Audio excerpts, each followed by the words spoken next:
All right, it looks like we are live. Here we go. So, welcome to the Real Estate Happy Hour. I'm your host, Chris Wright. I am a real estate agent with the Oxford Property Group. So, on today's episode, we're delving into the polarizing world of short term rentals. All over the country, short term rentals have revolutionized the way we travel, stay, and experience new places. But with innovation comes scrutiny. And the rise of platforms like Airbnb and VRBO has sparked heated debates amongst policymakers, residents, and property owners alike. Do short-term rentals bolster local economies, offering travelers, unique experiences while, providing additional income streams for homeowners? Or do they disrupt communities, exacerbate housing shortages, and raise concerns about safety and neighborhood character? In this episode, we'll dissect the pros and cons of short-term rentals from both, municipality and property owner perspectives. And joining me are a panel of experts who bring diverse insights and experiences to the table. Together, we're going to explore multifaceted landscapes of short-term rentals, examining their impact on local regulations, housing markets, and the broader societal fabric. So, whether you're a homeowner considering dipping your toes into the short term rental market, or a policymaker grappling with regulatory decisions, or simply someone who's just curious about, the evolving dynamics of modern travel and accommodations, this is going to be the episode for you. So let's navigate these complexities. We're going to weigh the trade offs and uncover truths behind the polarizing debate on short term rentals. And welcome to the discussion. We'll talk to you on the other side.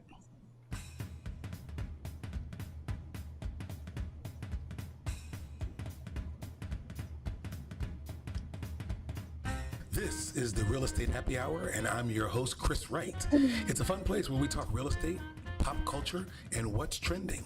Hey, I might even give you some good advice, so grab yourself a drink, sit back, relax, and take a listen. Unless you're driving, of course. I'll see you guys on the other side. All right, so here is our panel. Thank you, guys.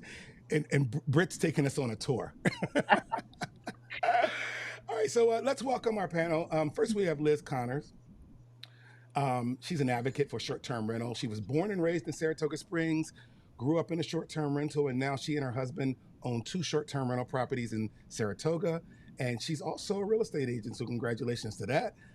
She's currently involved in a group of 16 short-term rental advocates who've put together a petition, and they're all very well educated on what's going on with regulations and current proposals in Saratoga Springs. Welcome, Liz. I appreciate you being here. Oh, thank you, Chris. Thank you so much for having me. Yes, I am from the Saratoga Springs Rental Rights Alliance Group. We are a bipartisan group with just concerned citizens, really just trying to uncover the facts, one objection at a time. We know that renting has been always such an intricate part of this city in many ways. And I do want to say that this group is not against short term rental regulations. We just are asking Saratoga Springs City Council to take more time to study in a more thorough and thoughtful manner, just to make sure that both short term and long term rentals are safe and fair for everyone. Thank you so much for adding that. Our other panelist is Todd Shimkus, and Todd is the president and CEO of the Saratoga County Chamber of Commerce, a position he's held since 2010. Long time, Todd. In this role, Todd promotes local employers in the for-profit and nonprofit sectors, and he implements programs to ensure that these employers and local community continues to thrive, grow, and succeed. He often says that where people stay is where they spend their money, to indicate his support for short-term rentals. But he also favors a registration process for all short-term rentals that includes proof of insurance, a local emergency contact for each property, and to allow for an inspection by the fire department. Todd thinks the proposed registration fee is way too high, and local homeowners who rent their properties just for a short couple of weeks as a tradition should be allowed to continue to do so. Welcome, Todd. Thank you so much for being here. Thanks, Chris, for having me. And actually, you just said everything I would have wanted to say in an introduction. So thanks for that. No problem. We also have Dan Wade here. Now, Dan Wade is an attorney. He's been practicing since 2004 in the areas of real estate, title, and LLC formations. Currently works with the firm Ionello Anderson. Dan is currently a director on the board for Southern Adirondack Realtors and sits on the Community Outreach Committee. Dan thinks that short term rentals should be allowed, but feels that it has to be a balanced approach. What he sees right now are municipalities struggling to find the right balance between property owner rights, the right to peaceful enjoyment by neighbors of short term rental properties, as well as fairness to owners of existing future hotels, motels, bed and breakfasts, etc. Welcome, Dan. Thank you so much for being here. Thank you so much, Chris, for having me. Yeah, that's really the struggle is finding the proper balance. And I think, as Liz put it, given the proper time that's due to fully investigate and get to what that balance looks like, and not be afraid to adjust it as time goes by if it doesn't work. Awesome. Last but not least is Britt Gayeton. Did I say your name right? Britt, did I say your name right? I can't hear you. You may be on mute. Yes, I was. You did. Yes. All right, perfect. Because it doesn't look like it's spelled, but so thank you. Um, Yeah. so Britt, she is the creator of the Facebook group Saratoga Short Term Rental Advocates, which is different from the Alliance group that we mentioned earlier. She's an advocate for short term rentals and believes there is a way to operate vacation rentals, without impeding on neighborhood integrity. Her company has worked with dozens of investors in this space.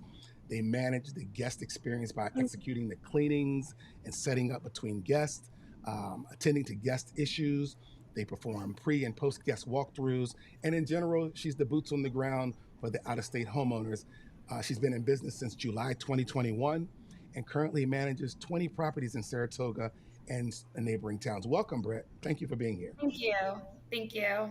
That's that's a great all-encompassing. I really just like people to know that I've been fortunate enough to see inside thousands of turnovers, essentially is what we call them. And I know that there are some fears, but Mhm. for the most part, there's ways that we can figure it out. Well, thank you so much, all of you, for taking time out of your weekday. I know this is money time, so I won't keep you long. We're going to have a hard stop in just 1 hour.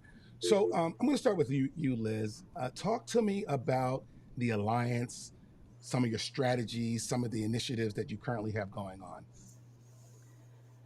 Oh, wow. This alliance, like Britt said, is very new. Britt, if you want to join forces, we would love to have you. uh, I do. I think we need to connect. yeah, definitely. Which thank you, Chris, for bringing us together. Um, our like I said, it's very new, and it was just a group of concerned people being like, okay, these regulations are a little bit too crazy. How can we do some research and find something? It's a very complicated issue. How are we going to find something that makes everyone happy? We're not. But how about a compromise? Yes, Todd, I agree with you. The fee is way too high, and Dan, you might know this, and Britt, you too. But the fees in Lake George, and we also looked at Cape Cod and Newport, are around $100 to $150 for a short-term rental permit. I think that's fair. So does the Alliance. Um, we are, like I said, every objection, every issue that comes up that's brought to us through Nextdoor, through our Facebook group, through the city council, we are looking into. We also, our group is so beautiful in that we all excel in different areas. I don't mind being in front of the camera. And then we've got people who are diving into the legal and doing some research there. And then we've got people managing the Facebook group and everything there. So like the community that we've created in the past 2.5 weeks, just it just stands to what Saratoga Springs is. And this is why I am so proud to be a citizen here. This is, people are so passionate. You can feel the passion through the group. And even at the city council meeting, when people get up, I'm telling you, the people that got up last night, they were nervous as hell. They were Mhm. shaking. And I was like, good for you. If you're going out of your comfort zone to stand up for something that you want. Um, I'm also, I am a Saratoga native, born and raised. I grew up in homes that were rented. I was telling you about that. Mhm. Um, I grew up on Caroline Street. We rented that house. We actually ended up moving to Wilton, and and we rented our house every track season. We actually rented to a couple jockeys, which was like kind of cool. I always like to brag about that. And Hmm. then we also had some owners too. And with that, we actually every summer we spent family time together. Like we went away and we had a family vacation that paid for the family vacation. Later, as we all got, my sisters and I got older, that money would go towards our semesters in school. Um, right now, my parents are both retired and they don't rent anymore, but they're grateful for that because their house, the rentals have been did pay for some of their taxes as we were out of college and everything else. So, and they were able to retire. Um, I mean, I'm very passionate. I'm really proud of our downtown. I'm proud of the community, and I'm like really mostly proud of all the workers, restaurants, retail, all our downtown community that work tirelessly to make sure that our guests who come visit here have the most amazing stay and they go home with memories. Chris, I do want to read something. I want to read an Airbnb quote, a review that we received. My husband and I, we are super hosts. 6 years, we've been super hosts, and we have over 1,000 stays. This was just one of the quotes, and it wasn't hard to pick it because we have so many. But Hmm. this is from Brienne. Location is perfect. We walk to a lot of places and the neighborhood is just gorgeous. The Victorian homes and the park not being far from everything. Shopping and eating was everything we hoped for. We did not have a bad meal in Saratoga. Classic. The National Museum of Racing and Hall of Fame is just a block away and was really beautiful museum to see. We look forward to returning in the summertime and years to come. I am so proud that they felt compelled to write that and they stayed in my home. Hmm. Yeah. That's great. That's great. So, Todd, I have a question for you. And this is a great piggyback on what Liz said. How has this short-term rental reshaped the traditional hospitality industry in Saratoga Springs? Yeah, so I think, like you said in the introduction, the quote I use all the time is where people stay is where they spend their money. Hmm. So what's happened here is we've expanded through short-term rentals the number of people that can stay in close Hmm. to downtown Saratoga Springs or Right. in the surrounding communities. It's become a way for us to capture more people, right, that are going to spend their money in our Yeah. local community. So I don't, certainly the chamber, and I don't think any of the elected officials either wants to do any harm to that particular. We may disagree over some of the details in there, right? Like the fees and maybe some of the inspection, parameters. But Hmm. at the end of the day, we want to make sure short-term rentals can stay. Let's use the Belmont Stakes as an example. So Yeah. we're going to have 50,000 people here at least on June 8th, right? We don't have room for 50,000 people. We got maybe, I don't know, 2,500 hotel rooms within the city, maybe 3,500 in total within the county. So we want to capture another 12 to 1,500 in the city, another 2,000 in the county, if that's the number of short-term rentals are there. Because Hmm. if they stay here as opposed to Lake George or Albany, they're going to spend their money here. So Right. they become an essential part. But to Dan's point, and I think everybody else, the key is you got to find a balance because that does, especially where there are some absentee landlords, that does create negative repercussions for local neighborhoods. And finding a way to make sure that doesn't happen is incredibly important because one mistake, one problem, as we've seen with like Caroline Street, right? One problem can identify you in a way you don't want to be identified. And we've got to be able to say as a community, we did everything to make these experiences not just fun and exciting, but also safe. So, from a municipal perspective, what are some of the primary concerns or challenges associated with the proliferation of short-term rentals? And Todd, you can start, but I'd like to hear from you, Dan, as well. I think part of the challenge now is the online portals are secretive in terms of where these properties are. It's you don't know until you're in the system and you're making plans, right? And um, so it's hard for us to collaborate and communicate with all the short-term rental businesses that are in operation in our community because we just don't know where they are or who they are. So at the very least, a registration process, right? Again, let's not talk about fees, a registration process so we can work together in the same way we do with bed and breakfasts and the city center and our attractions. We could be so much better as a resort community if we had the engagement of, and then we could actually communicate about some of the challenges that are there, right? I think part of our problem, and Liz could probably, speak to this better than I can, is that it's hard to notify people these days of what's going on in the community because nobody reads one newspaper anymore. We are scattered in terms of how we get our information. So what might seem like this urgent thing that's happening, we've been talking about for 2 years. And getting more people at the table throughout that process would have been way easier if we had had a registration process and we could have hit send on a simple email to everybody that was doing this. Dan, you want to add on to that? Yeah, yeah, absolutely. And first and foremost, again, Chris, thanks for having us and putting this panel together. Hmm. And kudos to everyone who participated in the process last night at the Saratoga City Council meeting.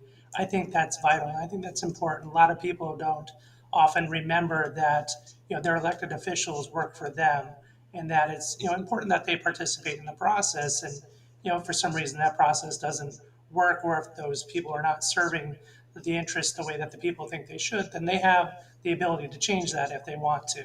That's one of the beautiful things about the way our governments are set up.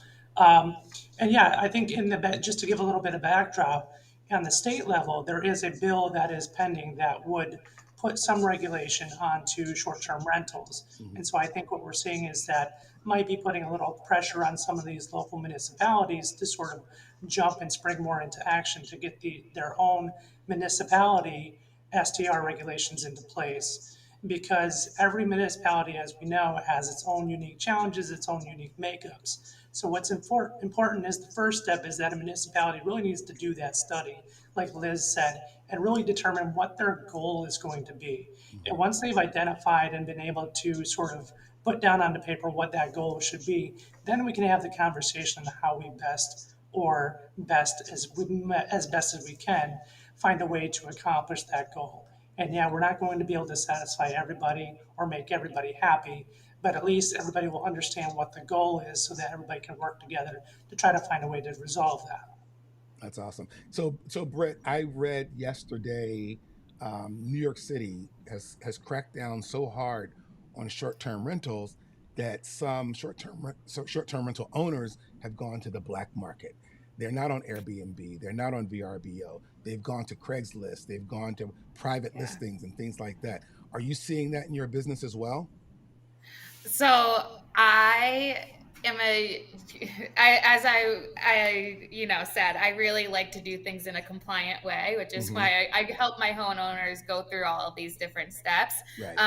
But yes, on the different forums that I'm part of, I have seen homeowners kind of freak out about the owner occupied part of the regulations that they put out in New York City, Hmm. and giving suggestions to each other to do those kinds of things. Yes. Yeah, Unfortunately. you're starting to see them on Facebook Marketplace. They're just Yeah. everywhere. So Which that Well, was happening anyway, but I feel like this is just a different level of it, and it really is like seems like it's just protecting their asset. People are not trying to do this in order to like get over on anyone. mhm. When you've made it this kind of investment and then it's being threatened, I feel like people get scared. So Todd, so if they go on places like Facebook Marketplace or Craigslist or the black market, now aren't they avoiding fees and taxes when they do it that way? Well, I think under the rules that the municipality is trying to put together here, Hmm. you would be required, regardless of what platform you're using, Okay. to register. And what would happen, let's say you didn't, is your neighbor reports you because of a complaint, and Mm, suddenly you're going to have code inspectors there and the fire department there. now you're in trouble. And again, that's why if we know where they are, if the ones that want to do it responsibly can report, Hmm. communication, collaboration becomes so much easier. But again, we're not even there yet. So Right. Right. that's why I think it's important that we get something in place, a registry in place, and Okay. begin that process as soon as possible. And like Dan said, I think we want to get ahead of the state, because I Yeah. don't know that we want the state imposing rules on Saratoga Springs, especially given some of the traditions we have for people renting their home, particularly in the summer season. Liz, you look like you So, wanted to chime in. Yeah. Go well, ahead. yeah, I just and you know what? Dan might have more insight than I do, but we are looking into this right now. Actually, Jessica is meeting with Dylan this afternoon.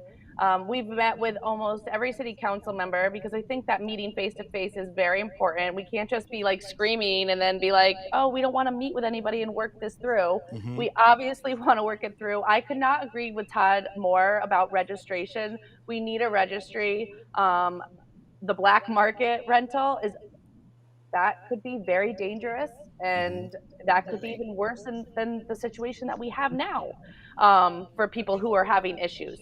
So Dan, actually, like I said, we have an attorney on our team, but who's looking into this. But what we've gathered so far is that the state regulations that are being proposed are actually much less regulatory than the current city's legislation that's being proposed. And we were actually saying, let the state come down with it. We'd rather have Yes. that than what's being given right now. Right. Yeah. Yeah, and that's just typical, on the state levels, they try to do more of a broad stroke, right? And then they leave it up to municipalities to make it more restrictive if they choose to.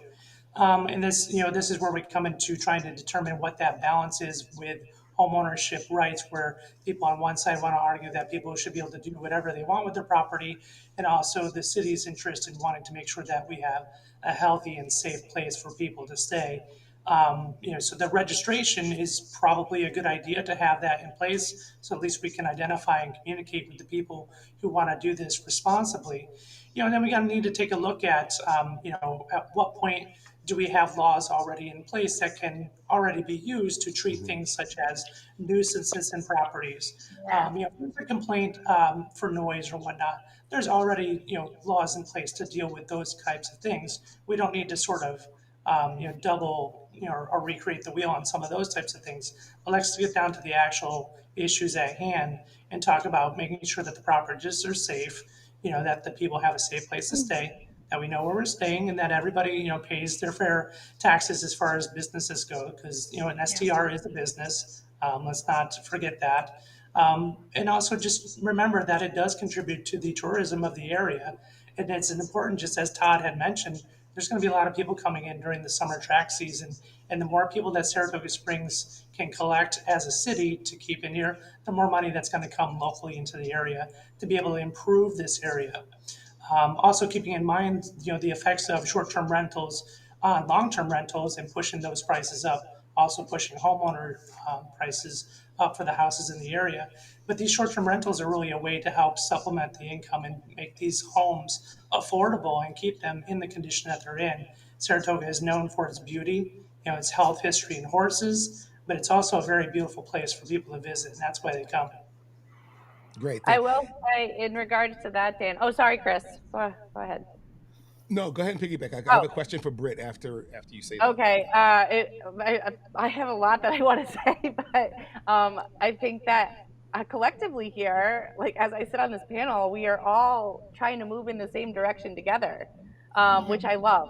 That makes me really happy. And in regards to keeping the houses beautiful, like my short-term rental, my husband and I spend more on flowers, our porch decor, our furniture there than than our own home. So, Yeah. Yeah, um, and that makes sense because if you treat a business like a business, you're going to invest and reinvest that money into the business if you I, want it to be successful. yeah, yes, I, and actually, in regards to that, I do think, and like I said, I am not a lawyer. I'm not a finance person, but is there some way that we could work with the city and Todd, you may know, that we can and we can work with Airbnb or these short-term rental platforms and charge a 1% bed tax or something that gets back to the community. Therefore, Yes. like, the community is still making money. It's not coming out of the short-term rental owners' pockets, but it's coming out of the tourist pocket who want to come and stay here and spend money. Mhm. Yeah. So, my question for you, because I thought about this as we were talking about the black market, safety. And Britt, I'm going to talk to you about that. Yeah. There's safety concerns, security concerns, liability for both guest and host. You, as Hmm. a property management company, tell me about some of the challenges that you working with security and safety. And Todd said a minute ago, if these things aren't above board, then if that happens, it only take one incident. And next thing Yeah. you know, if there's an assault, a rape, an abduction, and Yeah. it happened at a short-term rental, it's all going to go to hell. So, Britt, Yeah. your company being a property manager, how do you navigate that? Sure. So actually, I couldn't agree with Liz more when it comes to the general insufficient ability to implement safety procedures, or for these platforms there's a way to verify your guests, and then Mm-hmm. when I show up to properties because there's an issue, I can kind of verify that the amount of people that are there are also registered on the platform. When it comes to filing claims, if there's a major issue, the platforms have all of these different things to kind of back you up, and there are definitely some steps that you have to go through in order to file these claims and rectify the issue. Mm-hmm. But to not have those tools, it does impede on my personal processes. My company is very adamant. Like right now, we do safety inspections. We have a 25-point safety inspection that we go through. We make sure all the fire extinguishers are up to date. There's nothing, they aren't expired. All the fire alarms are where they're supposed to be. We actually go as far as putting drop down ladders in our second stories to make sure that our guests are never going to be without. And then all of these directions are in our welcome book. And also in our welcome book are suggestions for local businesses. And we very much take our job seriously when it comes to the guest experience and protecting the homeowner's investment. And as these all three of these folks said, we my clients really want to be a positive part of the community. We take the condition of the home seriously when it comes to the inside and the outside. When we do the turnovers, we also pick up around the property and the perimeter. And I know for a fact my properties, as Liz said, look better than my personal home because we have to. We're always like aiming for those 5-star reviews, and Mm-hmm. I know that a general aesthetic is going to do that. So, I feel like the ability to work with homeowners and figure out something that brings us all on the same team is going to be beneficial, not only for the guests that we have coming into town that need somewhere to stay. And as somebody who travels like only Airbnb or vacation rental, I'm a mom. I want a kitchen. I want the privacy, right? Like, yes, it's just like way better. And then when you get to have different family members come and stay, it's a different type of vacationing. And not everybody wants to stay in a hotel, motel, Holiday Inn. We want the options. We're a society that really likes options. Mm-hmm. So I just feel like it's a matter of figuring it out so that way everybody can be on the same team. Yes. Hey, Todd, Yeah. real quick, do you encourage short-term property owners to join the chamber because it is a business? It absolutely is a business. We would love to have them. But again, it's been one of those, we don't know who they are. So it's not like the hotel that goes up that we see, or the bed and breakfast that is there. So we would love to have them. I think there's things we do. Liz talked about how great the downtown is. The chamber's had something to do with that over the last 40 years. So Yeah. so has the DBA, so has Discover Saratoga, so has the City Center, and all of us work so well together. We would love to have the short-term rentals, the Alliance, as a partner working with us going forward. That would be awesome. But, I think it's important to say this. You could say it in any industry, right? You could say it in real estate. You could say it in chambers. You could say it in the law. You could say it in short term. Not everyone treats their property the way that Britt and Liz do. Right. So we do have examples locally in Saratoga already where we know outside investors are coming in and buying up properties. They're then going to the planning board design review because they have to make modifications. And in doing those modifications, they're using cheap materials because that's what they can get away with if the Hmm. planning board and the design review committee allow them to do that. We know, we just know, and we don't want that, right? When you have absentee landlords, whether it's multifamily or short-term rentals, you're going to have issues. And Right. that's why I think we have to have some local controls. We've got to have, I loved Britt, by the way. I looked at your website. I loved the 25-point safety plan. I loved the certification. That's what every short-term rental owner ought to be doing, right? So the question is, how do we make sure that happens within a municipality? And the only one that can do that is the municipality. And the only way they can do that is through regulation. So, Yeah. Britt, it sounds like you need to expand your business to all counties. You're going to be a millionaire, so I'm going to stay I friends with you. I like offer it for $50. Literally, I don't want to make anything off of it. Okay. I'm really upfront about that. It costs me around $50 in payrolls to get someone in there to do it. So like you know what I mean? Like I'm literally just trying to make sure that we're living in those horror stories. There's a bunch of horror stories on both sides, on guests and on homeowners. And so I try to navigate that.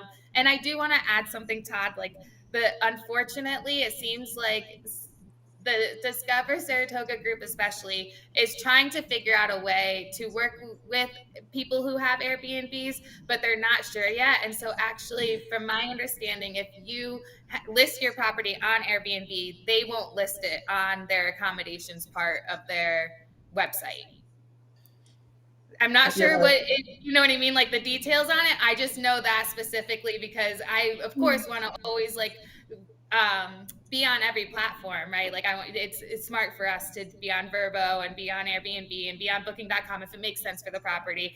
And so that's one that I just have seen that red tape there. And maybe after we establish some of these regulations and we have something in place, Discover Saratoga will open up their website and allow us to, if we list it on Airbnb, we can also list it there too.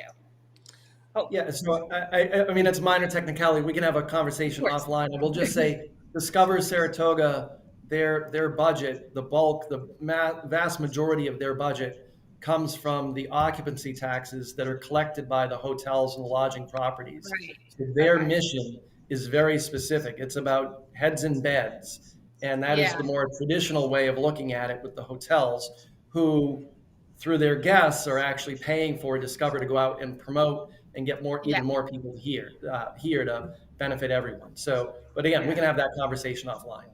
I want Yeah. to talk Yeah, about something that, Chris, and if I may circle back to yeah. something too, something that Liz had mentioned and talked about.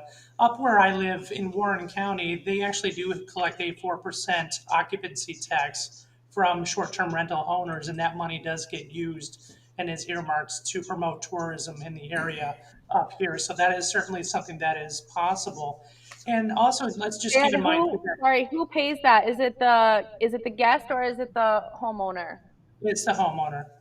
Yeah. Um, and just to keep also in mind that, short-term rentals, Airbnbs, those have been around for about 10 to 12 years at least at this point. Mhm. So it's not necessarily anything that's completely new. So if we take a look around, there are some models from other cities throughout the country that, Saratoga could take a look at, and other municipalities too, can take a look at to borrow ideas to see maybe what's worked for them, what hasn't worked so well. There's some cities that have implemented a multi-tiered permit system depending on what type of property it is. If is it an owner-occupied property that just has one unit? Is it owner-occupied that has multiple units? Or is it an investment property with one or more units? Just so that those can be, potentially classified and treated differently. Maybe the inspections want to be done more regularly on a property that's not owner occupied, with the thought process being, the absentee landlord sort of addressing those issues as opposed to the person who actually lives in the property and maintains the property as they're living in it. I wanted to ask about the neighborhood, and we've mentioned a couple of times where community and neighbors had concerns. I haven't heard that because I don't own a unit, but can anyone, one of you, talk about whether that's a pro or a con for the community? I know some HOAs don't allow short-term rentals in their, developments, but talk about the neighborhoods that do have them. Have we heard any complaints, and what would they be? I so with the variety of places that I have, I feel like I can do. I've had both positive and negative experiences with neighbors. I am very much of the mindset that when I show up to a place, I will introduce myself to basically anyone who's outside and Hmm. let them know that I exist. I'm the boots on the ground. If my team members are the ones that are going in and out of the house, and I establish a line of communication, and that seems to like streamline any issues. So that way, they have someone to call. That person's going to pick up the phone, and we're going to be there in 30 minutes. That's our whole goal, is just we have to be there very quickly, or at least get a hold of the guest and figure it out. So I just feel like, our company specifically takes that very seriously, and we Hmm. are really adamant about creating a line of communication with neighbors. And there has been times where, like, we can't let our guests hang out by the pool past like 7 p.m., which, as you guys know, during the summer, it's still light out. So that was a huge issue with that property.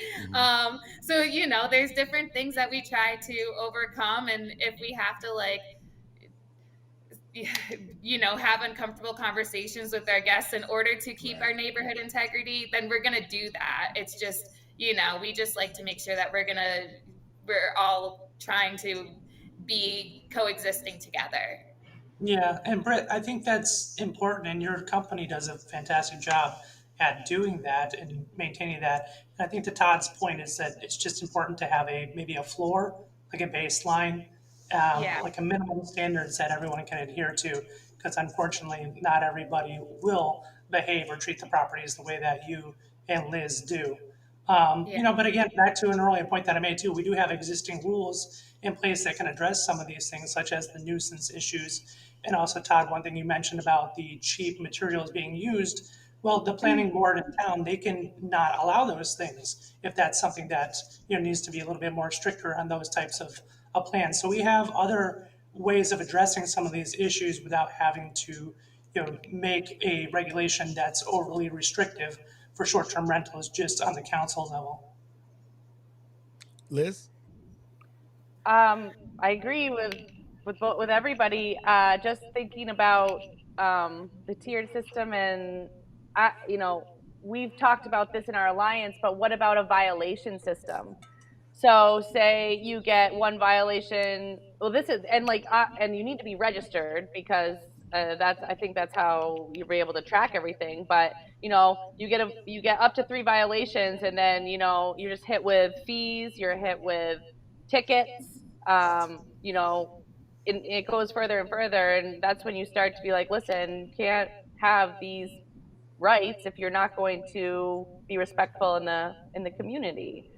Hmm. Uh, I Yeah. don't know what the answer is. I think it's really difficult because there are amazing, and Britt, I was at the first meeting at the city council that you spoke at back in like 2021 or I don't even know what it was, but I spoke there too, and I Yeah. was like, "Damn, this girl." And I was like, and I got your card, and we only have one property and we live like a second, Yeah. like I can see it from Yeah. my house. So I was like, "But if I ever get more, I Yeah. am hiring her." So I just feel like we are the people right now that we're on this podcast because we care. And like Yeah. if we care about this, then we care about our homes. And so we do Yeah. we need to find the middle ground here, but it can't be all the way over here and it can't be all the way over here. But like, Yeah. maybe the four of us are the task force that we need to like go together. I don't know. I don't know what the answer is. So, Um, so oh, I'm sorry, you had something to say. Go ahead, Liz. well, I do just want to say one thing. Todd, in so I actually worked at the Salem Chamber of Commerce in Massachusetts for 2 years. I did my senior thesis on a membership retention in a chamber of commerce. I'm a huge chamber fan. I am also I'm a new business owner as far as real estate, so I would love to join in that regard. But I am a short-term rental business in Saratoga. What if we had like a short-term rental segment in the chamber where all the short-term rental owners could join for a certain fee, help us build a handbook to leave in our short-term rentals, help us build like Brits guidelines to adhere to, put together community events, put together events where if we have guests from out of town, give them like a snapshot that we could leave behind of like a one pager of what's going on in Saratoga. This is just me like spitfiring right now because I It's good freaking love though. the chamber and I know what they do. And I don't think people understand enough what a chamber of commerce does. Mhm. But to your point, Saratoga is what it is because of your programming. Yeah. That sounds great. Yeah, I appreciate the sales pitch, that's for sure, for the chamber. Thank you so much. Yeah, no problem. You know, we have a dining guide, we have a map, we have a lot of that already because we work with lodging properties, B&Bs, hotels. So same again, same with Discover, same with the DBA. We collaborate on a ton of that. So happy to do that. Back to the the neighborhood impact. I live in the downtown area where my house is. You never 20 years ago would have seen anybody walking to the track or back from it because you're going in the wrong direction to get away from the downtown. But I see that now, so I know we have in our neighborhood we have a street right behind us, and there is one house on that street I guarantee you is a short-term rental. Can't confirm it, but I can confirm it based on the parties that are held there, and I can tell you that I have no idea who the property owner is. No, Right. I don't know who to call. So, my That's an concern issue. partly with some of these is residents don't know Mhm. if you're not that responsible owner, you don't know who to call. And so if there's a noise issue with a party, the police do go. They might write a ticket to that group. They might tell them to quiet down. They might do whatever they do, but that doesn't mean that the property owner ever even knows that happened Mhm. because the You can city give doesn't even me the know. address. I'll help you. I'll help you out figuring out who the owner is. I don't mind. But it shouldn't be that hard. If we had a registry, Of right? course, yeah. We'd I just want to know. make sure you know that, like, if you really want to get a hold of that homeowner, I'm like really happy to help you out and facilitate. And like I have Detective Grit software. on duty. Britt, I know. I'm concerned. Britt can find anybody. There's software for everything right Todd, I now. have a question for you. I mean, without being too transparent, Sure. what concerns are you hearing from the established traditional lodging, hotels, motels, people like that? Oh, Chris, great question. There's an assumption out there in the community that the hotels are opposed to short-term rentals. Mhm. I just don't think that's true now. Okay. You know what? Maybe when they first disrupted and first started, Mhm. but the reality is, let's talk about 2023 as an example. Our hotels in the pandemic, whether it was the pandemic itself, the way people thought differently about travel, Mhm. and Cuomo's ridiculous protocols, it devastated our hospitality sector in 2020, Mhm. 2021. 23 was when we fully recovered. And the benchmark for evaluating your lodging, traditional lodging, is the revenue per available room, RevPAR. We had historic levels of RevPAR in Mhm. Saratoga Springs and Saratoga County in 2023. And that is even while we had, again, 1,200 to 1,500 in the city, up to 2,000 in the county, short-term rentals. So I think we've figured out, right? Even the hotels have that short-term rentals are not driving business away. That's They're good to hear. adding business to our community. It's Yeah. a it's not, The it's not the a negative, alliance it's a positive. the alliance 100% agrees with you on that, Todd. We're also not afraid of the hotels. And actually, I mean, Matthew DiCarlo. He's part of our alliance, and he is a hotel, bed and breakfast, a downtown business. Um, eh, he has a business in Saratoga, and he has Airbnb. So like we don't find any threat, and we don't find any pushback with the hotels. Mhm. Yeah, I So think, and you, I think the other thing about businesses is that, and a number of people have commented in the last, at the hearing, at the press conference about short-term rentals being small businesses that they're very proud of, right? mhm, Um, and so the business community just wants some sort of level of fairness, right? That there's a registration process. We know how to contact you. There's an emergency contact. There's an inspection done by the fire department. Those are standard things that every other business goes through. So yes, we have to level the playing field on the registration fee down to what mhm, other businesses are being asked to do, right? And right. at the same time, we have to ramp up a little bit how short-term rentals are managed by the city, Mhm. so that it's equivalent to other businesses. So I have one. I I have a question because I know Liz, you have to leave very soon. I do, And and I have a couple points I want to make before I leave. all right. Well, this is. I just want to know how the policymakers and the property owners can strike a balance. How can? What do we have to do to get them on common ground where everyone goes peace treaty, and we're not having these schisms going on at city council? But Liz, I'll allow you to say your points and answer that question as well before you bail. Sure. Well, that actually leads me into the point that I wanted to make. Anybody who's listening who may not be aware of the current legislation, it is, I think, and the Alliance thinks unfairly penalizes homeowners that have rentals in the area. We've talked about the permit fee. The permit fee would be $1,000 per unit, which is very high. The primary owner must reside in the unit at least 185 days a year, which could be difficult. And the owner of the short term rental may not be more than 25 miles away from the short term rental while it's being occupied by the renter. Um, that makes it very difficult if you are the primary owner of the home and where do you go less than 25 miles away. So what we're looking for is we would love to have a 6 to 12 month minimum study of effect on housing availability, rental owners, downtown business revenue, how it affects our economy, gathered tourist opinions, surveys through Airbnb, through the Chamber of Commerce for both owners and renters, um, more closely actually mimic the state proposal that's coming down, and honestly just work together to change the policy so that Saratoga may be able to implement an occupancy tax for short-term rentals. Um, but and then there's other things like there's a $250 fire inspection every year on top of the $1,000 permit. There's a yearly you have to inspect and clean out every chimney that you have yearly. Like we don't even require that for long-term renters right now. There's a lot of this. All of this is we don't require it for long-term rentals. Some of these regulations. Right. So what is the happy medium? I don't know, but I think that we can get there together after being on this call. I was nervous to come on, but I feel like everybody wants tourism to thrive, and Todd, I would really love to. Oh God, I can't believe I'm saying this because I don't want to take on more because I've already have 2 jobs and 3 kids, but I would love to help you if you would like to start like a short-term rental segment within the chamber.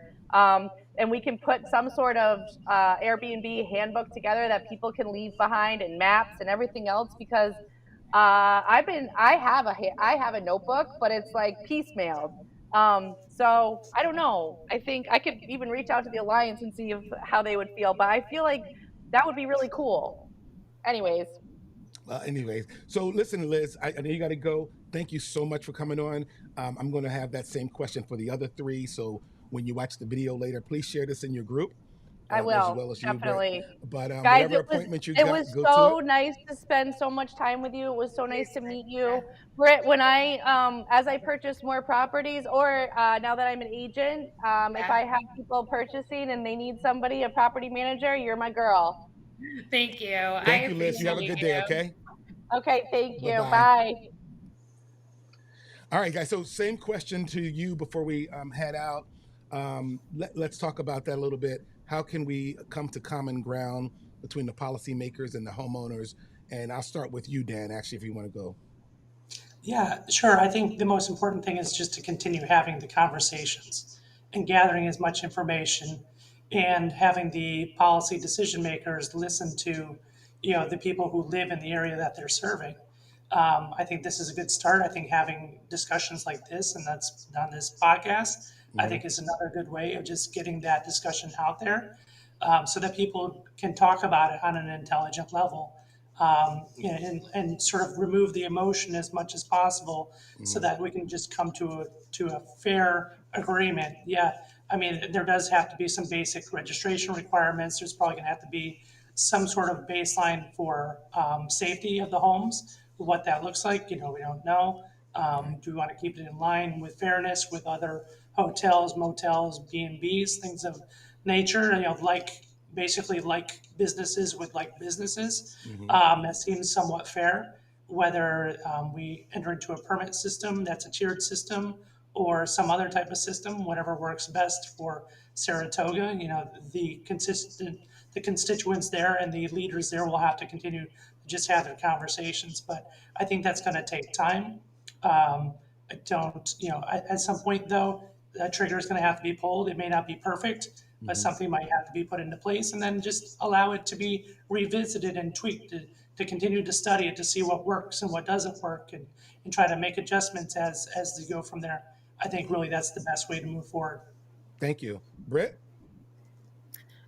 Yeah, I definitely agree with the things that have already been said. I feel like having some sort of process. I mean, to be honest with you, my homeowners are looking for a process. When people are buying properties, I work with a lot of real estate agents that refer us to their clients. And so I end up being like that person where they're like, is there a permit I need to get? Is there taxes I need to worry about? And I would love to be able to be like, just like in Lake George or in Warrensburg and the other places where I do have that, I can be like, here's what you have to do, here's the steps. And then Hmm. I'm your boots on the ground when it comes to your inspections and different things like that. And we are ahead of it, so we know what's required. And as it's been said, I'm doing these things regardless. So for me to have an outline of something, it would just be really beneficial for everybody involved. And I feel like it's important to say the points that Liz presented for the current proposal obviously don't work for my business model. So I am a little worried when it comes to something like that passing, and then my company just no longer being needed. Hmm. And in this area, of course, I'm an entrepreneur. We figure it out. We Yeah. branch out. We do what we need to do. Hmm. But it would be really nice to stay here. You have a daughter that is in school here. I want to stay in the area. I want to work in the area. I want to keep everything copacetic for my clients. Yeah. My points are definitely a little self-serving, but with that being said, during the time that I've been here, I've had 3 staff members doing turnovers in town. Mm. My team members are part of the community that we are creating jobs, and my company is a local business. So I just want to make sure that that's recognized as a humble little point in all of this. Gotcha. Gotcha. um, So Todd, you want to close us out? How can we get to that common ground? Yeah, so I think there's a line I use all the time. The world is run by those who show up. I Yeah. think what we saw today is that at least the 5 of us have Hmm. showed up. And I love Liz's comment earlier, or Britt's comment. I think if we got us in a room with Dylan, we could probably figure this all out, Yeah. right? And I do want to say something about the elected officials and this climate that we're in. It's unfortunate.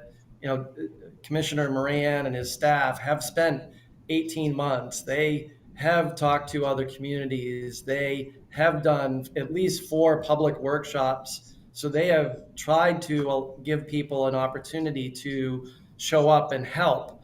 And the proposal is just a first step. It's been pushed out there. They didn't act on it. There's no schedule when they're going to act on it. So there's some time to, you know, ideate and figure out what has to be changed in that. I know, Dylan certainly is committed to doing that. We've seen a similar thing happen with paid parking downtown. Hmm. The Department of Public Works 6 months ago, 4 months ago, came up with a very comprehensive plan that they thought would be great. And as they listened to more and more people in the community, they realized, okay, we can't do this. Okay, we can't do that. And what you have now is a very pared down, vanilla, pretty easy to implement, probably not disruptive proposal that they're going to move forward. And I think that's what's going to happen with short-term rentals. The folks that are listening to this that have specific concerns about the proposal should be reaching out and meeting with Dylan Moran and his team. And maybe there, if you have a lawyer that's working on it, do a red line version. Pull out what needs to be pulled out, cross it out, right? And write in what should be in there. And let's take a look at that. I don't think we need to do a study. I don't think we need to form a task force. Those are generally things that bureaucracies do to delay things. I think we need to act sooner rather than later. And the process is get us all in a room, redline this thing, let's talk it through, and at least start somewhere. Where there's common ground, let's start with that. Awesome. Well, thank you all so much for coming on. This will be, disseminated through other social media platforms, and people will hear your voice, and you guys will probably be reached out to. You just never know. But again, I just want to thank you all for taking time out of your day and coming on and talking about this. It was of interest to me. I learned a lot from today. So that's it. You guys enjoy the rest of your day. All right. Thanks so Thank much. you, Chris. All right. Thank Take you. care, guys. Have a good one. You too. So there you have it, ladies and gentlemen. That was our short-term rental panel discussion. I learned a lot. I hope you learned a lot as well. I did want to say this will be on a YouTube link. It will also be on other social media as well as TikTok, Facebook, you name it, Instagram, and I will be create reels and shorts and things like that. But if you want to reach out to me or find out how to reach Dan or how to reach Britt or Liz or Todd, just let me know. I'll put that in the notes and we'll go from there. Other than that, you guys have a great day and I will talk to you all later. Thank you.